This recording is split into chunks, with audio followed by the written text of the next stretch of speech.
India முழுக்க இல்லை, உலகம் முழுக்க கடைசியாக ஒரு லாஸ்ட் 5 நாளாக இந்த சம்பவம் தான். கூலி தான், ரஜினி சாரோட கூலி. ஒரு சில பக்கம் பார்த்திங்கன்னா படம் எக்ஸ்ட்ரானரியாக இருக்குது, படம் சூப்பராக இருக்குது. ரஜினி சார் மூவிலே இதான் பெஸ்ட்டு, லோகேஷ் கெரியரில் இதான் one of the best film அப்படின்னு ரிவ்யூஸ் வந்துக்கிட்டு இருக்குது.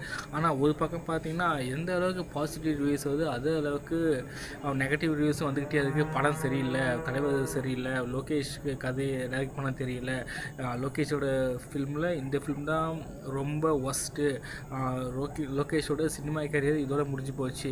ஆனாமே இது எல்லாருமே இம்ப்ரெஸ் பண்ணி தியேட்டர்களில் மட்டும் கூட்டம் குறையவே இல்லை. 4 நாள் ஹாலிடேஸ் முடிஞ்சு 5ஆவது நாள் ஆச்சு. 4 நாள் ஹாலிடேஸில் என்ன புக்கிங் ஆகுதோ அதே போல் தான் புக்கிங் போயிட்டுருக்கு. ஆல் ஓவர் தமிழ்நாடு மட்டும் இல்லை, இந்தியா அதோட எல்லாத்தையும் தாண்டி புக்கிங்கில் அடித்து தூக்கிட்டு இருக்கு.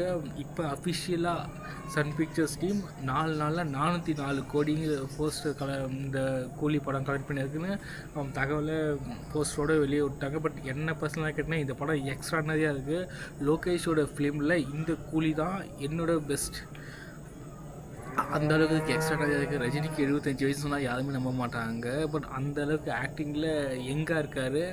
இந்த வயசில் இந்தியாவில் மட்டுமே இல்லை, உலகத்தில் 25 வயசில் ஹீரோ எங்கேயுமே இருக்க மாட்டார். அது நம்ம தமிழ்நாட்டில் சூப்பர் ஸ்டார் மட்டும்தான். பட் இது கூட ரிலீஸ் ஆன வார் படம் ரொம்ப மோசமாக இருக்குது. அந்த படம் அங்கே நார்த் இந்தியாவிலே அந்த படம் அவ்வளோவா ஓடல. அந்த ஸ்க்ரீன்ஸும் இப்போ கூலிக்கு கொடுத்துருக்காங்க.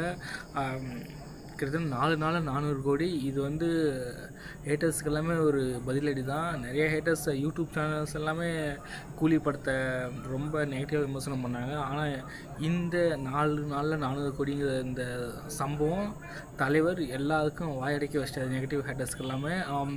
என்ன தான் நெகட்டிவ் ரிவ்யூஸ் வந்தாலும் கூட்டமாக போய் பார்க்குறது படம் மட்டும் குறையவே இல்லை. ஒரு சில தேட்டரில் சின்ன பசங்களாம் அலோட் பண்ணவே இல்லை ஏசி டிக்கெட் மூவிங்கிறது.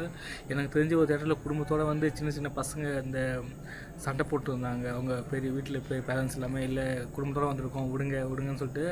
அந்த அளவுக்கு ரஜினி சார் படங்கிறதுனால அவாய்ட் பண்ண முடியாமல் குடும்பத்தோடு வந்து பார்க்குறாங்க. பட் ஆனால் ஒரு சில நெகட்டிவ்ஸ் எல்லாமே எப்படி தான் மனசு வருதுன்னு தெரியல. இந்த படத்துக்கு நல்லா இல்லைன்னு சொல்கிறதுக்கு. இந்த படத்தில் பார்த்திங்கன்னா ரஜினி சார் எக்ஸ்ட்ரா நடிச்சிருக்காரு.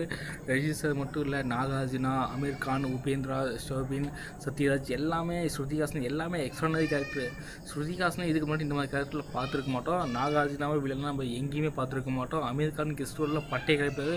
உபேந்திரா அந்த தீம் மியூசிக் இன்னும் மண்டையில் ஓடிக்கிட்டே இருக்குது. அப்படி ஒரு தீம் மியூசிக்கு உபேந்திரா ஒரு சில நிமிஷம் தான், ஆனால் படம் அந்த வைப் இன்னமும் உங்கள் மைண்டில் ஓடிக்கிட்டே இருக்கும். அந்த தீம் மியூசிக் மட்டும் ரஜினி சாரோட இன்ட்ரோடக்ஷன்லேருந்து இந்த சாங்ஸு, அதாவது அந்த பாட்டில் பார்த்தா ரஜினி சார் டான்ஸ் ஆடியிருப்பார்.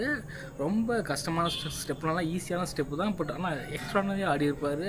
ஒவ்வொரு ஃபைட் சீக்வன்ஸ் எல்லாமே எக்ஸ்ட்ரானரியாக இருக்கும். அந்த மேன்ஷன் ஃபைட் சீக்வன்ஸ் எல்லாமே சூப்பராக இருக்குது. அதாவது இந்த ஸ்பாயில் லாஜிக் மிஸ்டேக்னு பார்த்தா லாஜிக் மிஸ்டேக் இருக்குது, ஆனால் ரொம்ப மோசமாக இல்லை. லாஜிக் மிஸ்டேக்னு பார்த்தா எல்லாமே லாஜிக் மிஸ்டேக்காக பார்க்க வேண்டியது. அதாவது சினிமாவில் ஒருத்தன் 10 பேர் அடிக்கிறது கூட லாஜிக் மிஸ்டேக் தான். லாஜிக் பார்த்தா சினிமாவை பார்க்கவே முடியாது. அதுவும் தலைவர் படம் தான் எக்ஸ்ட்ரானரியாக இருக்குது இந்த படம். ஆஹா ஓஹோ லெவலில் எக்ஸ்ட்ரானரி. அதாவது லோகேஷ் படத்தில் ஒன் ஆஃப் த பெஸ்ட் ஃபிலிம்னு கேட்டிங்கன்னா இந்த கூலி படம் தான். அந்த அளவுக்கு இந்த படம் செம்மையாக இருக்குது. ரஜினி சார் ஆக்டிங், லோகேஷோட டைரக்ஷன், அனிருத்தோட மியூசிக் எக்ஸ்ட்ரானரியாக இருக்குது. லாஸ்ட்டில் ஒரு 5 படமாக தொடர்ந்து அனிருத் தான் மியூசிக் பண்ணிட்டுருக்காரு. எப்படி தான் தலைவருக்கு மட்டும் இந்த மாதிரி ஒரு தீம் மியூசிக் சாங்ஸ் எல்லாம் ரெடி பண்ணுறாங்கன்னு தெரியல. எல்லாமே பக்காவாக போகுது. அனிருத் போடுற மியூசிக்கெல்லாம் ரஜினிக்கு பார்த்து விடாமல் அந்தளவுக்கு எக்ஸ்ட்ரானரியாக இருக்குது, பக்காவாக போகுது. ஹேட்டர்ஸ்க்கு எல்லாமே இது ஒரு தரமான பதிலடி தான். பட் என்னோடய ஒப்பீனியன் தான் கூலி மூவி எக்ஸ்ட்ரானரியாக இருக்குது. தயவுசெய்து தேட்டரில் போய் பாருங்கள். ரிவ்யூஸ் எதுவும் பார்க்காதீங்க. ரிவ்யூஸை பார்த்தோன்னு வச்சுக்க நம்ம சினிமா பார்க்க ஆசையே போயிடும். ரிவ்யூஸ் எதுவும் கேட்காம உங்களுக்கு படம் பிடிச்சிருந்தால் போய் பாருங்கள். ரஜினி சார் படம், இந்த மாதிரி படம் இனிமேல் எப்போ வரும் எப்படி வரும்னு தெரியாது. அதுவும் ரஜினி சார் படம் மல்டி லாங்குவேஜ் ஆக்டர்ஸ்லாம் நடிச்சிருக்காங்க, எக்ஸ்ட்ரானரியாக இருக்குது. கண்டிப்பாக என்னோடய ஒப்பீனியன் தான் படம் எக்ஸலண்ட்டாக இருக்குது. நானே தேட்டரில் 2 டைம் பார்த்துருக்கேன் இது வரைக்கும்.